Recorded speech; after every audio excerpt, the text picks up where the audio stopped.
Hi, I kind of split things in half, so I'm just going to pick right up where I left off. There's some more intermolecular forces to talk about because we only discussed one of the several lines on our graph. So as we said last time, we had this. This was due our London dispersion forces. With a higher molecular mass, you have more electrons that shifts around, and that causes more of that temporary, transient dipole, negative side, positive side, and that causes your attraction. But then why are we seeing several lines that are above that, especially when things are of comparable mass? Here we've got NH3, that's 17 grams per mole, neon is 20. So if this is not molar mass based, what is it based on? And what is going on with water? So there are two different trends at play here to look at our graph. The first is that these set of lines is higher than these set of lines, and then the second is that these three guys don't really fit with where you would anticipate them to be based on the trend. We're going to talk about the first of those first. It's called the dipole-dipole force.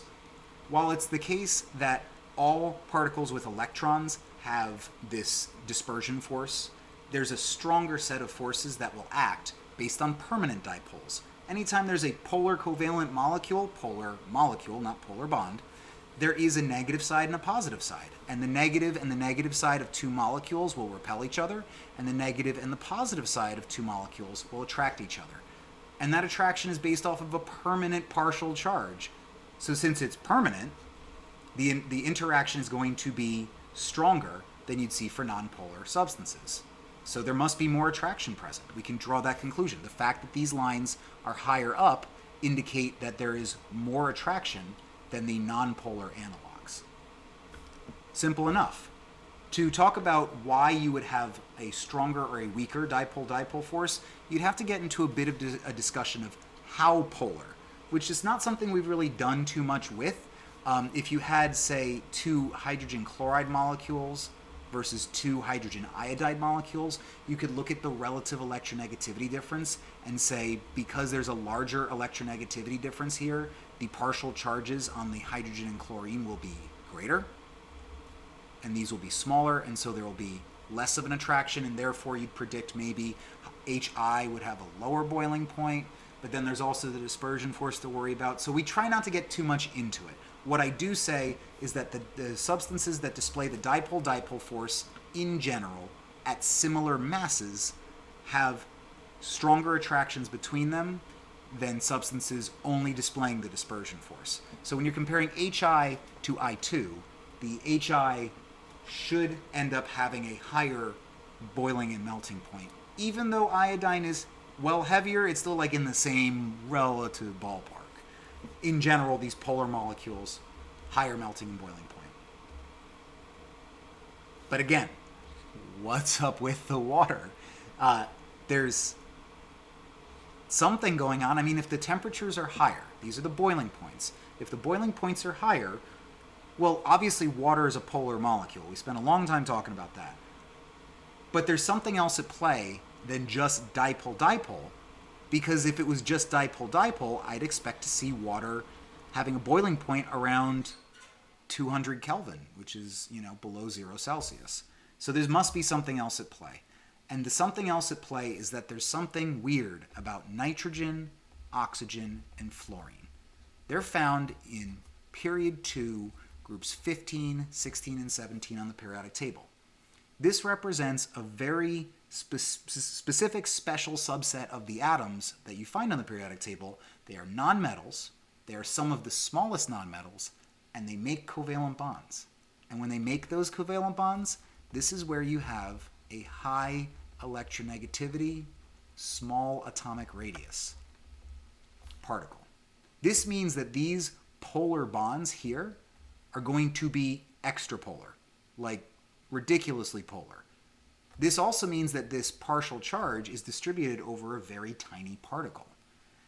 Putting those two together, this attraction, which is not a bond, even though it's called hydrogen bonding, is a souped up, amped up, beefy chunk of an attraction.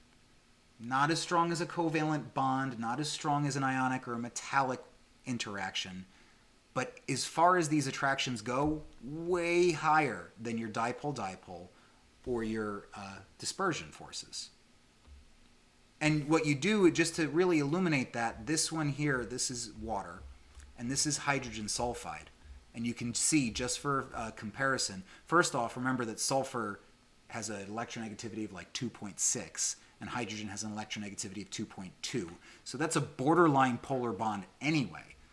But the partial charge that you're going to see here is so much smaller because it's also distributed over that much larger area. These are somewhat to scale.